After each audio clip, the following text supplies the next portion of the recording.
Hi, this is Nikhil.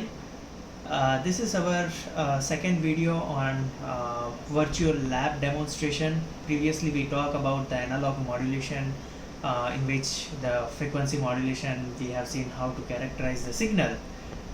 In this demonstration, we are going to talk about the digital modulation and again analysis over the signal or characterization of that signal. So let's go to the station.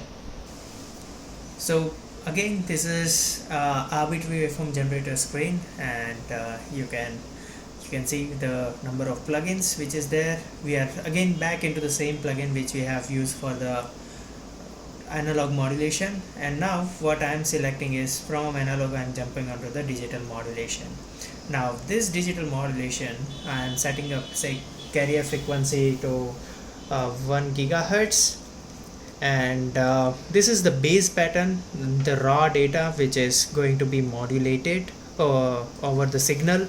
I'm using, let's say, QPSK. There are a number of modulation which is supported in this. Even someone wants to design their own custom modulation, then we do have a provision here, right, and can select the custom modulation, and now they can have their own constellation diagram of I and Q signals.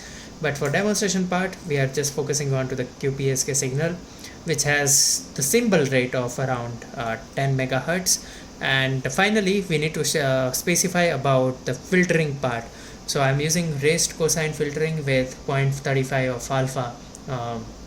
So this is what the part of the transmitter chain which we are using it.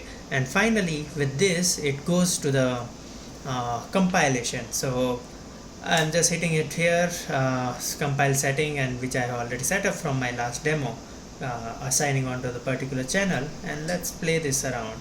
And again, if I go back to the home screen, you can see this is the time domain nature of the QPSK modulated signal.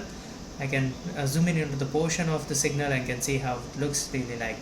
Alright, so this is how it looks like into the time domain, and we can set this up. Alright, I'm setting up about the power level. Say I want to change it to this power level to, say, 0 dBm. Alright, let's go to the spectrum analyzer now.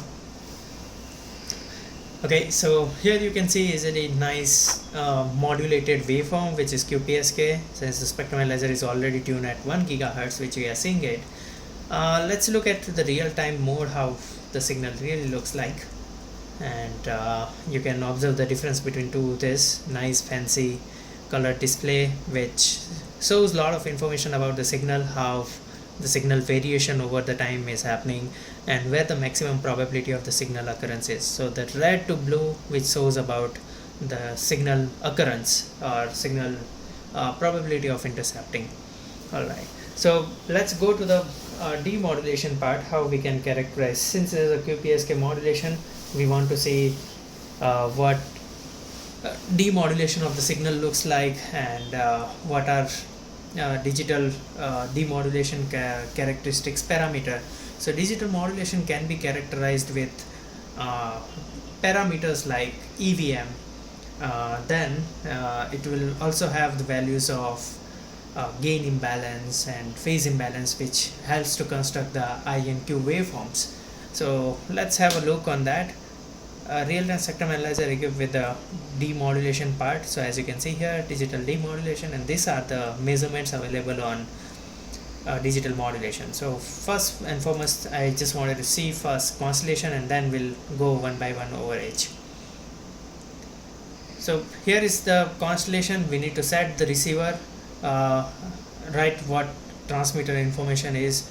The filter matching also we require to have a convolute, so that we'll be able to see the right data which is there. Again, you need to first select what is the different modulation. So our signal is modulated with QPSK. Symbol rate what we have set up is 10 megahertz. So this is the symbol rate. As you can see, the moment I have tuned to the right symbol rate, the constellation has concentrated on 4 different quadrants or the states. These states are nothing but 0, 0, 1, 0, 1, 1, and 10. So these 4 states which are right there, but still you can see there are a lot of other points. Ideally it points to one vector, but there are other lot of also phase error and amplitude error associated with it. That is just because due to the filtering. So we need to set the filter so that it convolutes in there.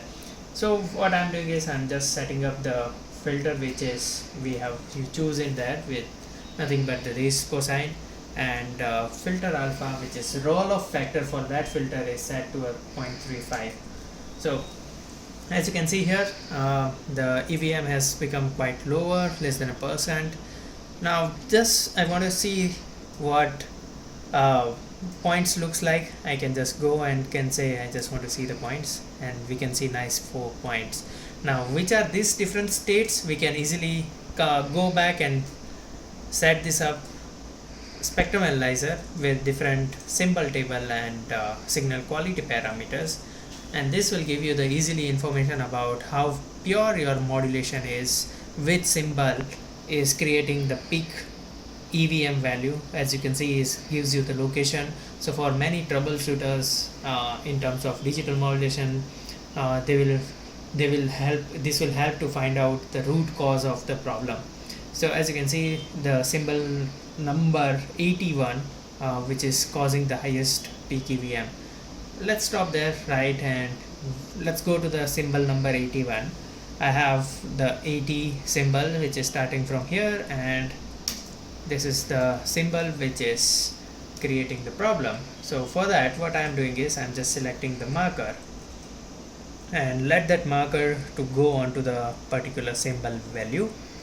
So I have, this is the 1 and the information of the 1 state is right over here in this quadrant, and the value of that symbol is almost around like 0.98% of EVM, and ideally the phase should be at 45 degree, but there is some around like 0.9 degree of deviation which is there. So this really helps to find out a particular symbol location and which is causing the major problem. Other parameters which is like IQ gain imbalance and quadrature error can be also derived from the signal quality parameters. As you can see, the moment I select any of the symbol, it also reflect which particular part, the state diagram it is there. So this we call as a correlated or a multi-domain analysis, and the marker which is moving across the symbol and its value and particular value of that symbol where EVM is also going to get displayed over here. So this way we can easily able to characterize any digital modulation and can get the right values of error vector magnitude. Yeah, thanks for watching.